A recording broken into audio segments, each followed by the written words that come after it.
Hello everyone. So today we will see how to connect your Bluetooth keyboard with your iPad. So now this is iPad Pro version from the M1 generation, but it doesn't matter which iPad do you have, but the iOS would matter. And luckily all the iPhone or all the Apple devices basically have the same iOS, so there is nothing to worry. So get your keyboard first and don't turn it on as of now.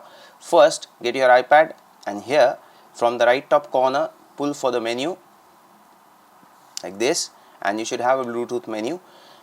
Mostly it's turned on, but make sure that you click here and then it will show you these settings, and click on Bluetooth settings over here.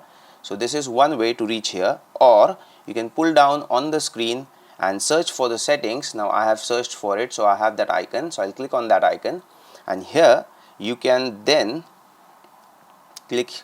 So the screen which you will see is something like this, and then you can click on Bluetooth on the left over here, which is exactly here, and you will see all these devices. So now what you have to do is, Bluetooth is turned on, and in Apple there is no concept of discovery or something like that. So on the keyboard, just turn on the Bluetooth for the keyboard. So I'll just press this, and it has started to blink. Most of the keyboards should have something like this which blinks continuously, and you will automatically have your keyboard or the name of the keyboard listed over here, which is my keyboard K480, which is this Logitech keyboard. I'll just click here, and some keyboards get connected immediately, and some keyboards ask you to type in the numbers over here. This, like, they will say type in 948567 to get paired. So you just have to type that number and press enter, and it gets connected. And forget this warning, you don't have to worry about that warning.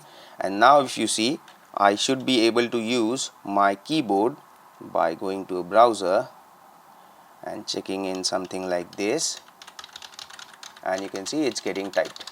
So this is how easy it is to connect your keyboard with your iPad. Thank you for watching.